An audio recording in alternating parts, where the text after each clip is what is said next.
Un médecin est terrassé par un mal terrible et mystérieux. Notre pire crainte était qu'il ne survive pas. Les terrifiants symptômes surviennent sans crier gare, s'abattant comme la foudre sur leurs victimes qui luttent contre la mort. J'ai cru que je le voyais pour la dernière fois. Les médecins sont confrontés au cas le plus énigmatique de leur carrière et ont besoin de toute la coopération de leurs patients pour enrayer la maladie mortelle.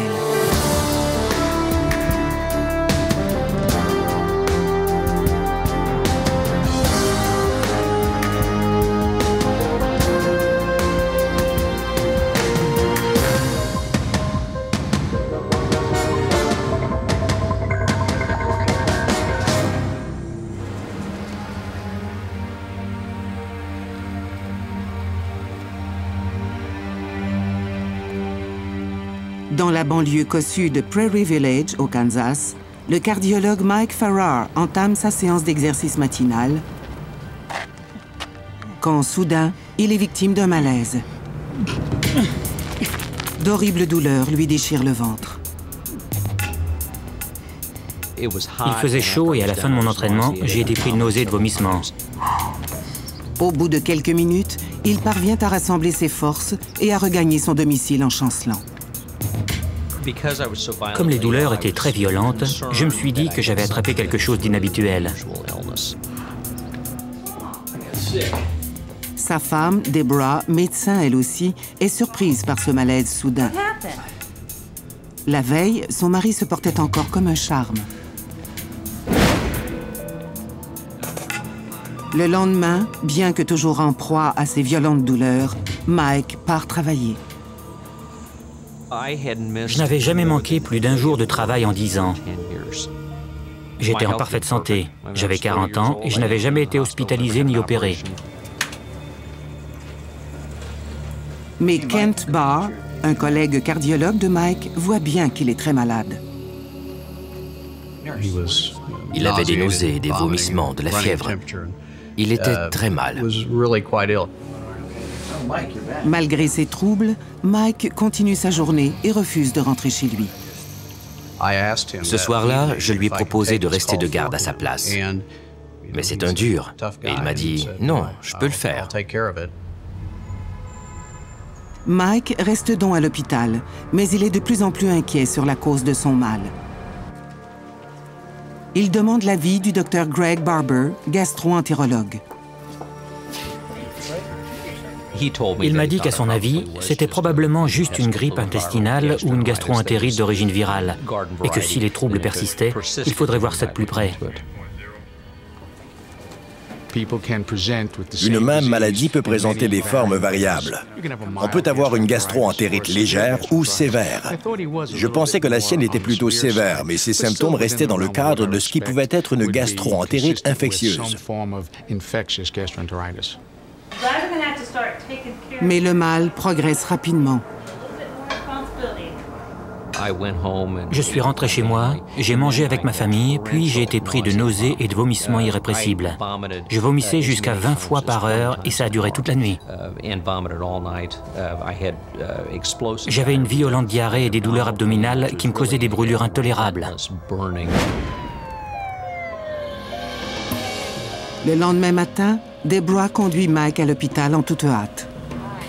Quel est donc ce mal sournois qui frappe son mari au point de mettre ses jours en danger? Au moment de son admission, Mike, brûlant de fièvre, est au plus mal. Les médecins analysent son sang et ses selles. Nous avons commencé par pratiquer des examens relativement courants en gastro-entérologie. Culture des selles, de divers fluides corporels, y compris le sang, dans l'espoir de le traiter rapidement pour qu'il puisse rentrer chez lui et reprendre son travail. Mais il y a quelque chose de troublant dans les symptômes de Mike. Généralement, les gens qui ont une simple gastro-entérite, des vomissements ou de la diarrhée ne sont pas aussi mal en point. Ils sont malades, mais ensuite ils récupèrent. Mike, lui, était si mal en point qu'il pouvait à peine marcher ou parler. Et il était très déshydraté. Les premiers résultats n'offrent aucun indice sur le mal dont souffre Mike. Les cultures n'ont rien révélé d'anormal. Pas de globules blancs, pas de bactéries. Comment les résultats peuvent-ils être normaux alors que Mike est si malade? En matière de maladies infectieuses ou de microbiologie, on sait que nous n'avons identifié qu'un très petit pourcentage de germes ou d'organismes pathogènes. Un tout petit nombre seulement. S'ils souffrent d'une maladie que les médecins n'ont encore jamais vue, peuvent-ils l'identifier et l'enrayer avant qu'il ne soit trop tard? Les médecins tentent d'en savoir plus en s'adressant à la personne la plus proche de Mike, sa femme Deborah. Elle apportait un autre point de vue. Elle était à un poste d'observation privilégié, car elle voyait à la fois ce qui se passait à l'hôpital, comme moi, mais elle pouvait aussi être mes yeux et mes oreilles à la maison. Deborah évoque leurs dernières vacances. Il venait de rentrer du Pérou, 5 semaines plus tôt. Il était en Amérique du Sud, dans un environnement où il y a pas mal de bestioles. Les médecins apprennent que 7 semaines auparavant, Mike et Deborah ont participé à un voyage organisé en Amazonie avec leur fils Tim et un groupe d'une 40aine de personnes. Une véritable aventure au cours de laquelle ils ont visité des ruines incas, entrepris l'ascension du célèbre Machu Picchu et essayé toutes les spécialités locales. Il avait mangé des choses douteuses, notamment de la nourriture achetée à des vendeurs de rue.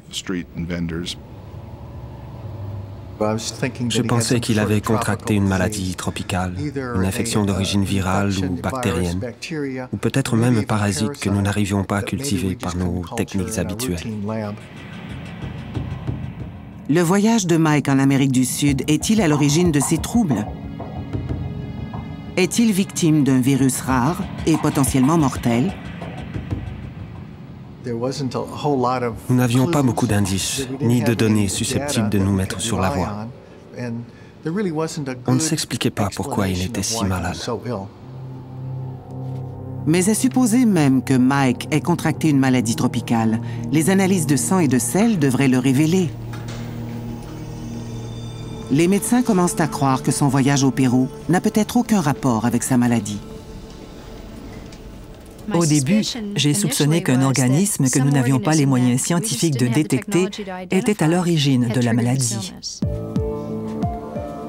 Je crois que pour un médecin de notre époque moderne, c'est très exaspérant. Parce qu'on s'est habitué à ce que beaucoup de choses s'expliquent. Et ce, beaucoup plus en détail qu'il y a à peine encore quelques décennies. Les médecins mettent alors Mike sous antibiotiques pour tenter de combattre l'étrange mal dont il souffre. Mais malgré leurs efforts, son état ne cesse de se détériorer. J'espérais qu'on allait trouver le remède miracle qui allait le remettre sur pied. Comment les médecins peuvent-ils enrayer une maladie qu'ils rencontrent pour la première fois? Voir un confrère malade donne à réfléchir, parce qu'on se met à sa place. On se dit, ça pourrait être moi ou n'importe qui d'autre. L'état de Mike s'aggrave de minute en minute. Son taux de globules blancs, auparavant élevé, est maintenant en chute libre. Sous les yeux horrifiés de son épouse et de ses collègues, l'état du patient décline très rapidement. Mais l'origine de son mal demeure obstinément obscure. En soignant l'un des leurs, c'est comme s'ils soignaient un membre de leur famille. Ils suivaient toutes les pistes possibles. Ils traquaient le moindre signe susceptible d'apporter une solution. L'organisme de Mike montre des signes de défaillance. Il était très déshydraté, affaibli. Et il vomissait même quand j'étais en train de lui parler. La douleur était atroce. Ces médecins chevronnés sont désarçonnés par l'aggravation des symptômes.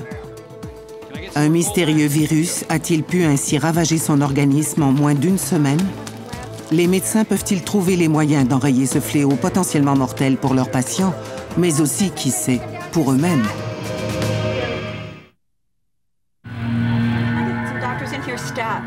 En août 1985, le cardiologue Mike Farrar, victime d'un virus abdominal extrêmement violent, lutte contre la mort. Les médecins n'y comprennent rien, mais soupçonnent une maladie contractée lors de son récent séjour au Pérou. Il peut arriver qu'on tombe sur des cas déconcertants. Mais généralement, l'état du patient s'améliore progressivement. Il n'y a pas ces rechutes soudaines dont il a été victime, malgré la poursuite du traitement. Si Mike a contracté ce virus lors de ses vacances au Pérou, se peut-il qu'il ait été en incubation jusque-là et qu'après avoir couvé, la maladie se soit brutalement déclarée? L'incubation peut prendre des semaines ou des mois après un voyage. Et les touristes sont moins souvent touchés que les habitants des zones tropicales.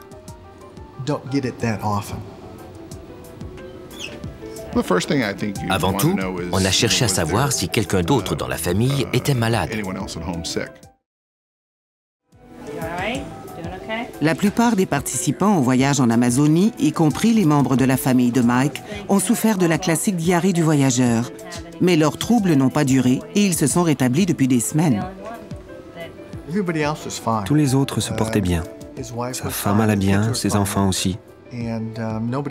Quant aux autres voyageurs, aucun n'était malade. C'était tout de même curieux. Si un des voyageurs est aussi gravement touché, on se dit qu'il devrait y en avoir d'autres. Les amis et collègues de Mike sont terriblement inquiets pour lui. Il semblait avoir capitulé, comme s'il se disait « Je suis très malade et je ne vais pas guérir ». Il semblait avoir baissé les bras. Comme les médecins ne parviennent pas à identifier l'origine du mal, ils n'ont aucun moyen sûr d'éviter une éventuelle contamination de ceux qui approchent le malade. Ils doivent informer le gouvernement fédéral de la situation. Nous avons appelé les médecins du CDC, le Centre de contrôle des maladies infectieuses, pour leur demander ce qu'ils pensaient de ce cas et des résultats de laboratoire. Tandis que les médecins s'évertuent à élaborer un diagnostic, Mike va de mal en pis. L'inflammation bactérienne ravage sa circulation sanguine et il est atteint d'infection généralisée. On a pensé que sa paroi intestinale avait été attaquée par l'infection.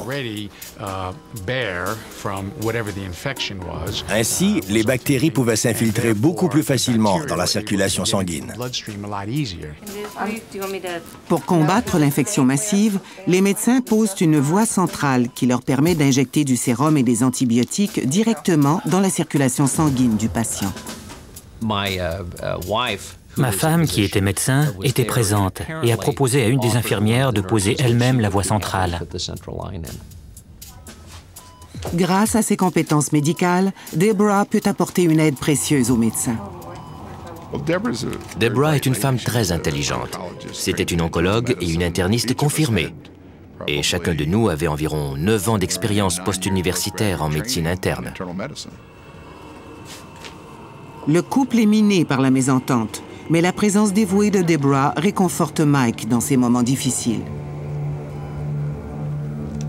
Ça a été une période noire de ma vie, à la fois physiquement et psychologiquement. Au fil du temps, il est devenu déprimé. Mike parviendra-t-il à surmonter sa maladie? Quelle qu'en soit l'issue, Deborah sera à ses côtés.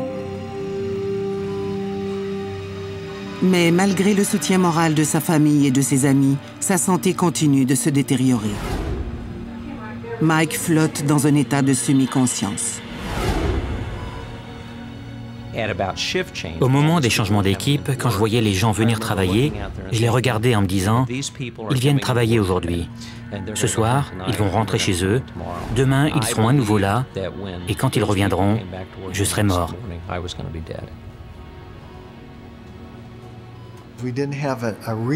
Nous n'avions aucune explication à sa maladie.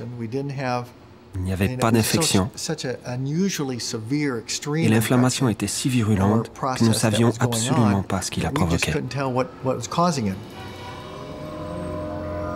Le CDC finit par fournir une explication, mais n'est-il pas trop tard?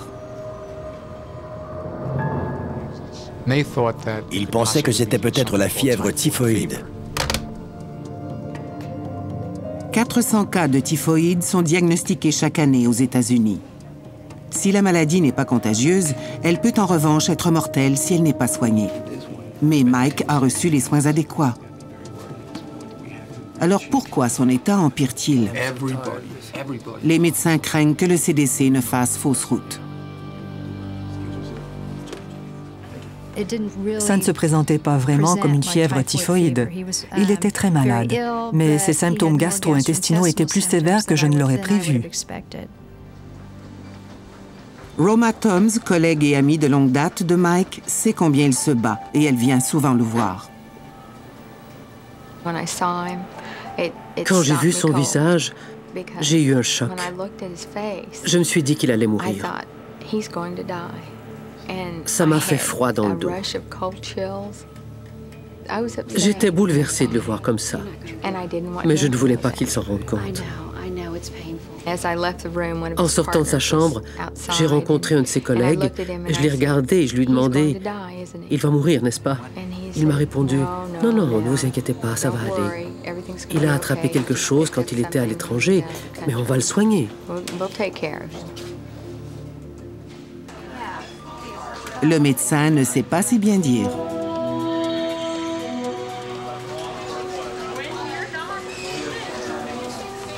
Progressivement, son état s'est amélioré. Il était moins déshydraté, on a pensé que les antibiotiques faisaient leur effet et sa fièvre a baissé.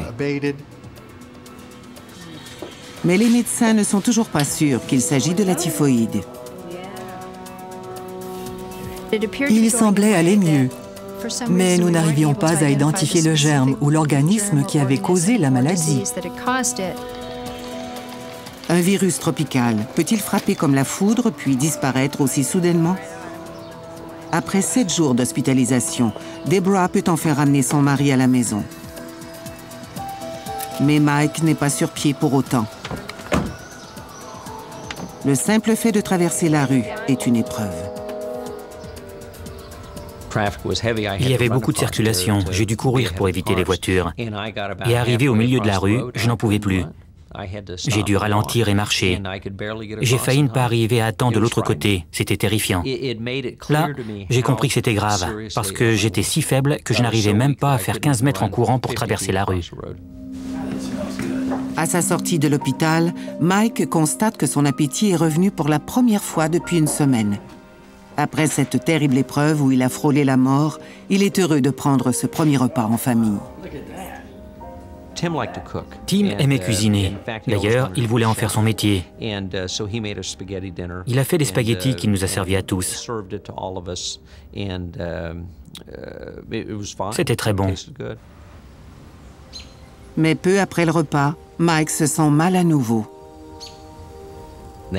Ce soir-là, j'ai été repris des mêmes symptômes violents. Douleurs abdominales, nausées, vomissements incoercibles, diarrhée et déshydratation.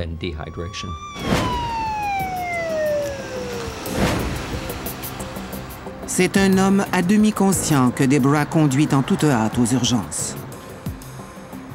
Il est rentré chez lui, a pris un repas, et 2 heures plus tard, il était de retour à l'hôpital avec exactement les mêmes symptômes que la semaine précédente. Nous étions vraiment perplexes. Mike sait que ses jours sont à nouveau en danger. Lors de ma seconde hospitalisation, je me suis dit que j'avais vraiment quelque chose de très grave. J'étais épouvantablement malade. Ses amis et collègues sont anéantis par cette rechute. C'était un coup terrible pour tous ceux qui le connaissaient à l'hôpital et qui avaient travaillé avec lui. Deborah et les médecins se demandent comment le mal mystérieux a pu frapper à nouveau quelques heures à peine après sa sortie de l'hôpital. C'est comme s'il était au bord du gouffre et qu'on ne savait pas quand il allait tomber, mais qu'on savait tous que la chute était inéluctable. Le fléau mortel continue à déjouer tous les efforts des médecins. Il rôde autour du malade, guettant le moment de frapper à nouveau.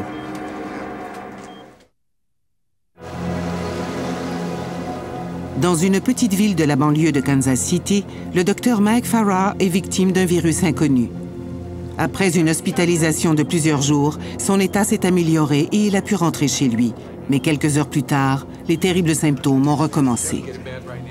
Je ne croyais pas qu'il ait été exposé à un facteur inhabituel ou à une source d'infection qui l'avait fait rechuter. Il n'y avait aucune explication valable. Une rechute de la typhoïde étant impossible, les médecins se retrouvent à la case départ. Ils n'ont pas de diagnostic.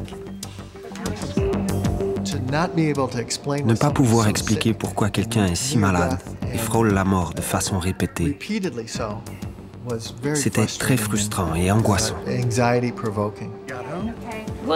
Les médecins espèrent que Deborah, l'épouse de Mike, pourra les aider à résoudre l'énigme. Je faisais tout pour qu'elle nous aide à découvrir pourquoi l'état de Mike était si fluctuant. Qu'elle nous dise pourquoi son état se détériorait ainsi. J'espérais qu'elle nous fournirait des indices. Quelle différence entre l'environnement de l'hôpital et celui de sa maison pour qu'il soit si mal en point? Y aurait-il un champignon ou une bactérie pathogène chez les Farrar? Les médecins sont bien décidés à résoudre le cas le plus complexe de leur carrière.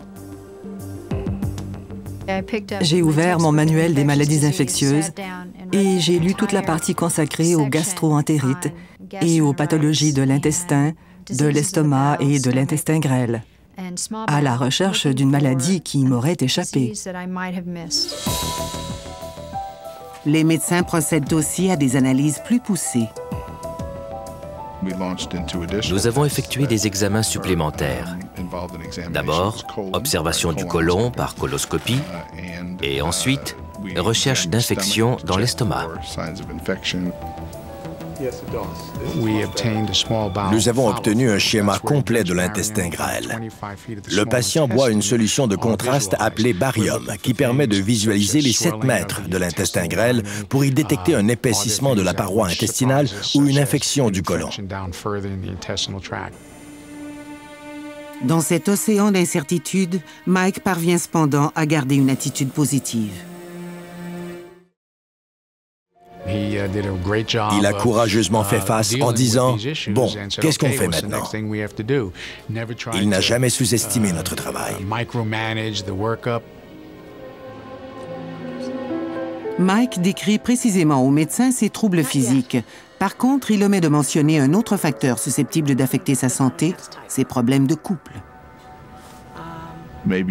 Quand on joue sans avoir toutes les cartes en main, on n'a aucune chance de réussir.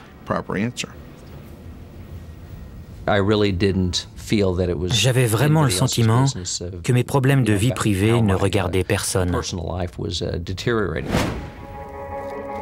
En rentrant d'Amazonie, Mike a découvert que sa femme abuse de tranquillisants pour lutter contre la dépression.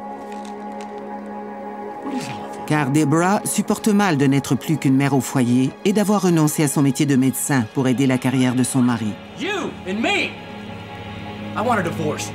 Mike sait que leur couple part à volo. J'étais en pleine séparation. J'avais dit à ma femme que je voulais divorcer à peu près un mois plus tôt. La dépression de sa femme et le divorce imminent minent le moral de Mike. Ces problèmes de couple ont-ils un lien de cause à effet avec ses troubles physiques? Deborah serait-elle à l'origine de sa maladie? Les résultats des examens médicaux arrivent enfin et les médecins font une découverte surprenante. La paroi intestinale était complètement lisse. Normalement, elle présente un aspect buissonneux, à l'échelle microscopique, bien entendu. Le fait qu'elle soit totalement lisse pouvait suggérer une ou deux affections, peut-être la sprue ou la sprue tropicale. Les médecins tiennent enfin un diagnostic. La sprue tropicale est une maladie de l'estomac que Mike a dû contracter au Pérou et qui l'a rendu intolérant à certains aliments. Cela expliquerait sa violente rechute après avoir mangé chez lui. Comme il avait mangé des spaghettis, on s'est demandé si ce n'était pas d'origine alimentaire. Était-ce une réaction allergique à la nourriture? Pensant que Mike est allergique au gluten contenu dans le blé, les médecins lui imposent un régime strict et son état s'améliore. Au bout d'une semaine, il peut enfin rentrer chez lui. Mais il est si faible qu'il doit prendre ses repas au lit. Pour être honnête, on se demandait s'il allait survivre. Il était gravement malade, perdait beaucoup de poids et l'alimentation posait problème. Deborah et les enfants entourent Mike de leurs soins. Elle me servait mes repas et m'aidait dans mes activités quotidiennes parce que j'étais de plus en plus faible et sans force. Depuis qu'il suit son régime sans gluten, Mike va mieux. Mais il ne croit pas au diagnostic des médecins. Comment une allergie alimentaire peut-elle être aussi soudaine et brutale? Je n'avais jamais eu la moindre allergie alimentaire, donc pour moi, ça ne pouvait pas être ça. Mike vérifie son hypothèse en mangeant des tranches de pain. Mon état n'a pas empiré. Je ne croyais donc pas à ce diagnostic. Si l'alimentation n'est pas en cause, alors l'origine de la maladie reste un mystère. Mais pour l'heure, Mike va mieux. Et une semaine après être rentré chez lui, il se sent assez bien pour prendre son premier repas devant la télévision. Il passe enfin un peu de temps avec ses 3 enfants. Les enfants savaient que j'étais malade et que je passais beaucoup plus de temps à l'hôpital qu'à la maison. Les enfants sont aussi conscients que leurs parents sont en plein conflit. C'était compliqué par le fait qu'ils savaient que nous étions en train de divorcer. Et je pense que ça leur posait beaucoup de problèmes psychologiques. Mais Mike n'a décidément pas de chance. En plein dîner, il est à nouveau en proie aux terribles symptômes. Je savais exactement ce qui allait se passer. Je savais que j'aurais des nausées et des vomissements pendant environ 24 heures, que j'aurais une diarrhée qui durerait entre 24 et 48 heures et que j'allais subir ces horribles brûlures d'estomac pendant plusieurs heures.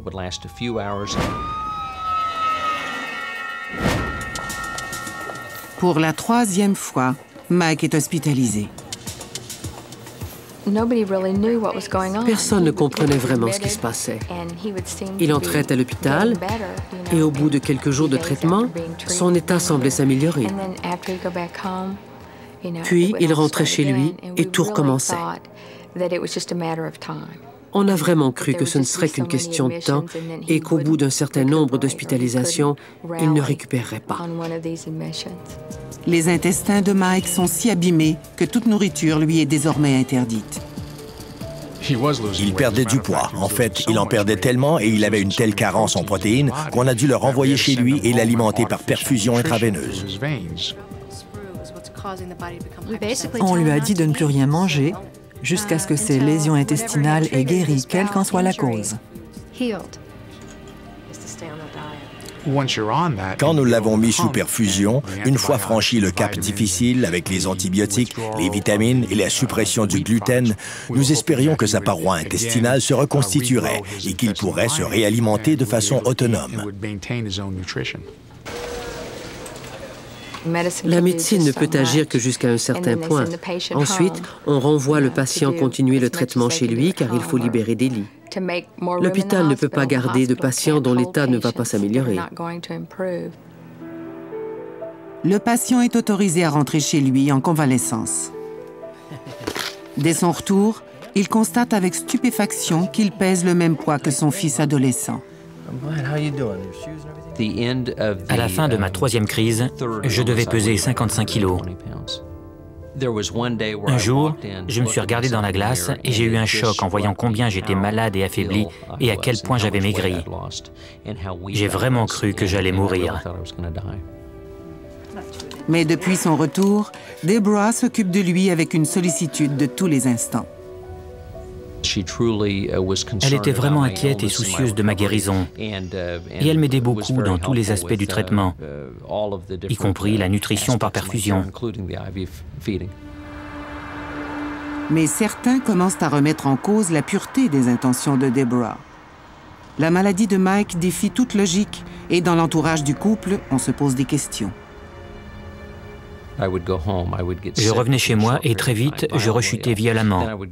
Je retournais à l'hôpital et j'allais mieux. Certains de mes amis se demandaient si quelqu'un n'essayait pas de m'empoisonner. Mais j'avais beau avoir des rapports exécrables avec ma femme et vouloir divorcer, je la croyais incapable de faire une chose pareille. Cette fois, la mystérieuse maladie semble s'être dissipée pour de bon. Mike est rentré chez lui depuis une semaine et il va de mieux en mieux. Il parvient même à reprendre son travail de cardiologue. Le soir, j'étais fatigué. Je ne prenais aucune garde de nuit et je me contentais de lire les électrocardiogrammes et à faire passer des tests d'effort. Bref, des actes qui n'étaient pas trop éprouvants physiquement. Mike reprend peu à peu une vie normale, mais cela ne va pas durer. Le cardiologue fait une découverte alarmante dans les affaires de toilette de sa femme. J'ai trouvé dans un tiroir un sac contenant une douzaine de sachets de graines de ricin, 3 fioles vides de chlorure de potassium et une fiole d'adriamycine, un médicament utilisé en chimiothérapie. Je ne comprenais pas ce que ma femme faisait avec des graines de ricin. La mention « poison mortel » figurait en long et en large sur les sachets. Et l'adriamycine, qui est un anticancéreux, est aussi un produit très toxique. Pourquoi Deborah a-t-elle ces produits en sa possession? Et pourquoi des graines de ricin en particulier? Je lui ai demandé ce qu'elle en faisait. Elle a dit que les graines de ricin étaient destinées à un projet scolaire de notre fils Tim.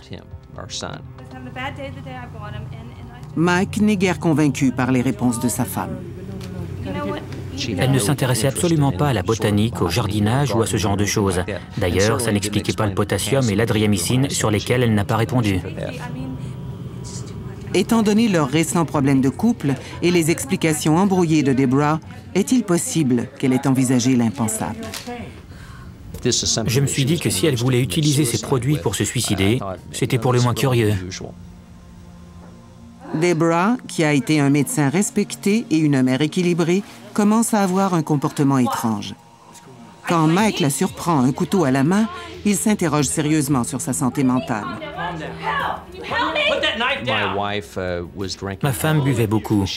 Elle menaçait de se suicider. J'étais très inquiet pour son équilibre psychologique et celui des enfants. J'ai donc appelé son psychiatre qui m'a conseillé de la faire interner en hôpital psychiatrique. La police vient chercher Deborah pour l'emmener à l'hôpital. Après 17 ans de mariage, les rapports du couple se sont dégradés jusqu'à atteindre le point de non-retour. Elle est admise dans une clinique psychiatrique où elle est traitée pour abus de psychotropes. Mike est préoccupé par la santé mentale de sa femme et par la découverte des sachets de graines de ricin. Peut-il y avoir un lien entre les deux? J'ai cherché dans un manuel de médecine que j'avais chez moi. Il y avait 2 paragraphes sur les graines de ricin disant que c'était une substance hautement toxique. J'ai eu un frisson dans la nuque. C'était terrifiant. Quand j'ai lu ça, ça m'a glacé. Mike est pris de vertige. Il pense avoir découvert les réponses que ses médecins ont si longtemps cherchées.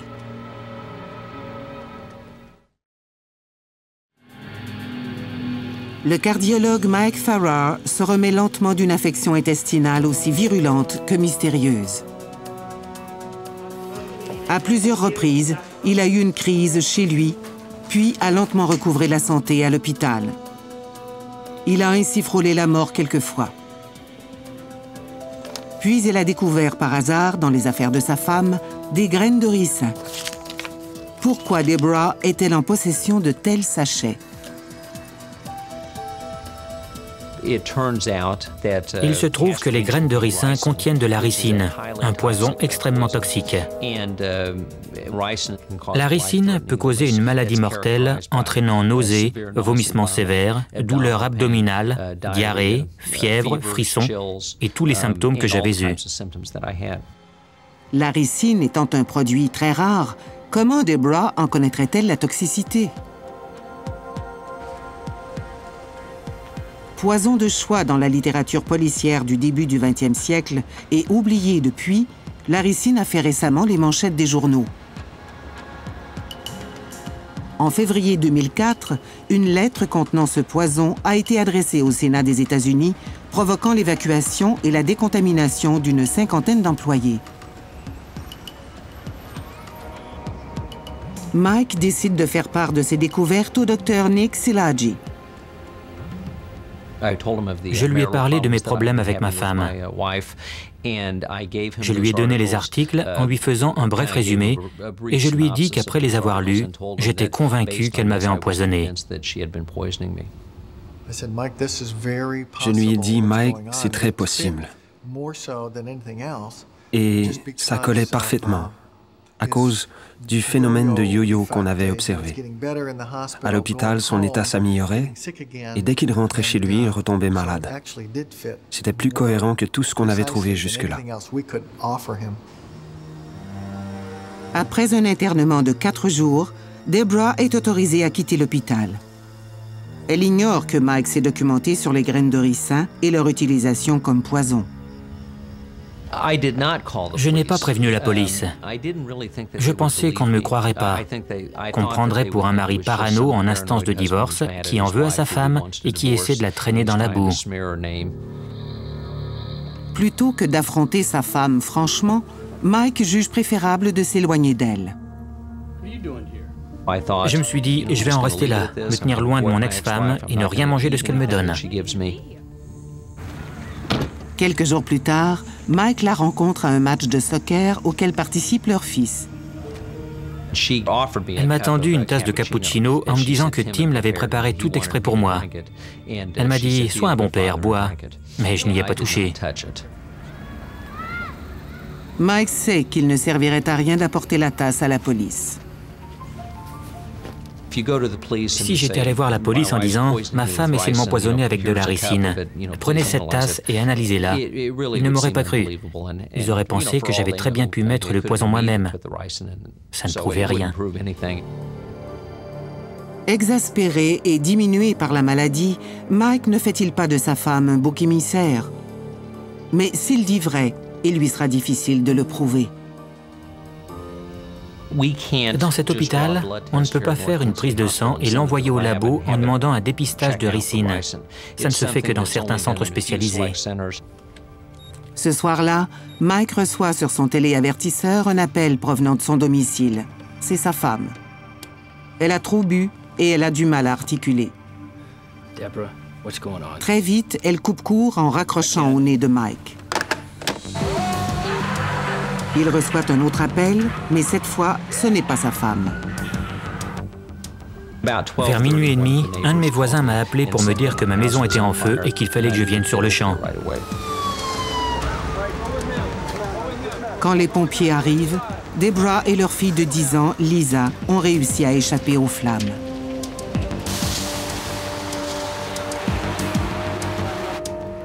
En arrivant sur les lieux, Mike s'inquiète avant tout de ses enfants. Quand je suis arrivé, la maison était un véritable brasier. Je me suis précipité sur le premier policier que j'ai vu et je lui ai demandé où étaient mes enfants. Il m'a conduit à une voiture de police où se trouvaient ma femme et ma fille, et il a dit que mes 2 autres enfants étaient toujours dans la maison.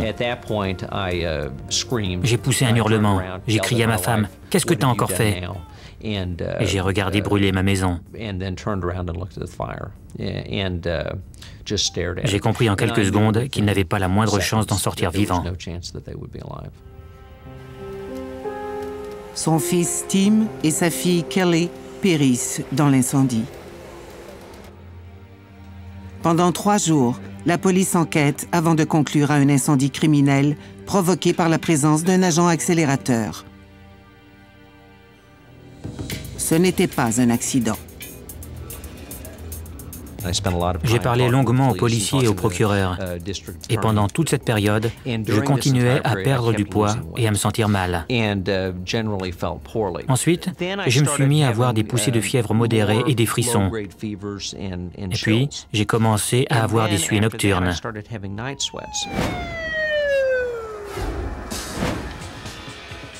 Mike, qui vit désormais loin de Deborah, continue à souffrir d'étranges symptômes. Aurait-il fait erreur en accusant sa femme? Se serait-il trompé sur toute la ligne? Il avait une fièvre persistante, symptôme qui, quand il est d'origine inconnue, peut être causé par une endocardite infectieuse. Cette fois, les médecins sont en mesure d'établir un diagnostic. L'une des valves cardiaques de Mike est atteinte d'infection bactérienne. Mais s'agit-il d'une nouvelle maladie ou d'une conséquence de l'empoisonnement à la ricine? Pour lever toute suspicion, les médecins font analyser un échantillon du sang de Mike par un laboratoire spécialisé. Ils espèrent y trouver des anticorps à la ricine. On ne peut pas pratiquer un test de dépistage de poison à tous les patients qui arrivent à l'hôpital avec une diarrhée. C'est un phénomène trop rare. Mike subit une intervention chirurgicale pour réparer sa valve cardiaque défaillante. C'était une situation franchement ironique. Vous avez un cardiologue qui a passé sa vie à examiner des cœurs malades et à soigner des cardiaques, et voilà qu'à son tour, il est victime d'une infection des valves cardiaques. Pendant que Mike se remet lentement de sa longue maladie, le laboratoire livre les résultats d'analyse. Ceux-ci confirment la présence d'anticorps à la ricine dans son sang. Mike a bien été empoisonné. J'étais marié depuis près de 17 ans. Même si je voulais divorcer pour un certain nombre de raisons que je jugeais valables, je n'aurais jamais pensé qu'elle était capable d'un acte aussi abominable, aussi cruel. Et ce n'est pas tout. Selon les policiers qui ont enquêté sur l'incendie, c'est Deborah qui aurait mis le feu à la maison. Pas une fois il ne m'a traversé l'esprit que mes enfants pouvaient être en danger avec elle. Même si ma femme avait essayé de me tuer, j'étais absolument certain qu'elle ne s'en prendrait jamais aux enfants. Deborah Green est arrêtée et inculpée de 2 meurtres au premier degré, 2 tentatives de meurtre au premier degré et incendie criminel. Elle purge actuellement une peine de 40 ans de réclusion dans une prison du Kansas. Comment cette femme a-t-elle eu l'idée diabolique d'empoisonner son mari à la ricine? Elle lisait beaucoup et elle avait un recueil de nouvelles d'Agatha Christie paru en 1929. Il y avait dans ce bouquin une nouvelle intitulée « La maison de la mort qui rôde », qui parlait d'empoisonnement à la ricine. Je ne lui pardonnerai jamais, c'est clair. Mais elle est là où elle doit être, à l'écart de la société. Et c'est ce qu'il fallait.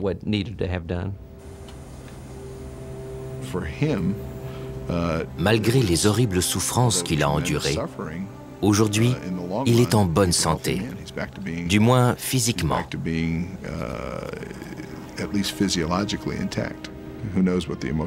Mais on ignore quelles seront les répercussions morales de sa maladie, sans compter les nombreux fantômes qui viendront le hanter jusqu'à la fin de ses jours.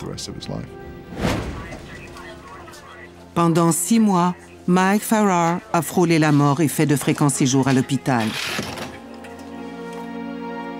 Mais le patient est resté un médecin qui, en diagnostiquant sa propre maladie, a pu échapper à la mort. Aujourd'hui, il a totalement recouvré la santé. Mais la pensée de ses enfants ne le quitte jamais. Je donnerais tout pour faire revenir mes enfants. Je donnerais ma vie pour cela. Si je m'étais trouvé dans la maison ce soir-là, je serais sans doute mort en essayant de les sauver. Aujourd'hui, je considère que j'ai de la chance d'être vivant et en bonne santé.